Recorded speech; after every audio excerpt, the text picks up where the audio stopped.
Hi friends, எல்லாருக்கும் வணக்கம். இன்றைக்கி நம்ம என்ன வீடியோ பார்க்க போகிறோம் அப்படின்னா, நிறைய பேர் வந்து கமெண்ட் செக்ஷனில் என்கிட்ட கேட்குறீங்க வந்து கோல்டு காயினுக்கு தீபாவளி இந்த கோல்டுக்கு சில்வர் ஃப்ரீ ஆஃபர் இருக்கா அப்படின்னு கேட்குறீங்க. அதுக்கு நான் என்ன சொல்லுவேன் அப்படின்னா, கோல்டு காயினுக்கு இந்த ஆஃபர் இல்லை.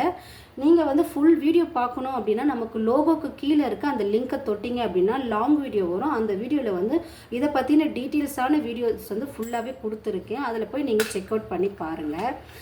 கோல்டு காயினுக்கு வந்து ஏன் இல்லை அப்படின்னா, அதில் வந்து 2% தான் வேஸ்டேஜ். அதனால வந்து கோல்டு காயினுக்கு இந்த ஆஃபர் இல்லை அப்படின்னு சொல்லிட்டாங்க. அதுவே வந்து நீங்கள் கோல்டு காயின் வாங்குறதுக்கு பதிலாக இந்த மாதிரி வந்து காது வச்ச காயின் வாங்குனீங்க அப்படின்னா இதுக்கு வந்து ஆஃபர் இருக்குது. ஏன்னா இது வந்து ஆர்னமெண்ட்ஸில் தான் வந்து இது சேரும். அதனால இதுக்கு அந்த ஆஃபர் இருக்குது. அதனால் இதுக்கும் வந்து பார்த்திங்க அப்படின்னா 7% தான் வேஸ்டேஜ் கொடுக்க போகிறீங்க.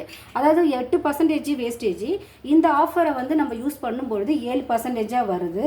இதுக்கு வந்து பார்த்திங்க அப்படின்னா ஃபர் கிராமுக்கு வந்து 100 rupees வந்து குறைச்சி தராங்க ஜிஆர்டியில். அந்த மாதிரி வந்து இந்த நீங்கள் எங்கிட்ட வந்து வேஸ்டேஜ் கொடுத்து அதிகமாக வாங்க முடியாது அப்படின்னு நினைக்கிறவங்க இந்த மாதிரி வந்து ஒரு கால் காசு மாதிரி வாங்கி வச்சுக்கோங்க. காது வச்சது வாங்கிட்டீங்க அப்படின்னா இதுக்கு வந்து சில்வர் ஃப்ரீ கிடைக்கும். இதுக்கு வந்து 2 கிராம் வந்து சில்வர் காயின் வந்து எனக்கு ஃப்ரீயாக கொடுத்துருந்தாங்க ஜிஆர்டியில். இந்த மாதிரி நீங்கள் வெள்ளியும் வாங்கின மாதிரி இருக்கும், கோல்டும் வாங்கின மாதிரி இருக்கும். இந்த வீடியோ பிடிச்சுன்னா நம்ம சேனலை சப்ஸ்கிரைப் பண்ணிவிட்டு லைக் பண்ணுங்கள். உங்களோட லைக் தான் எனக்கு வந்து ரொம்ப மோட்டிவேட்டாக. அது பண்ண மறந்துடாதீங்க. தேங்க்யூ.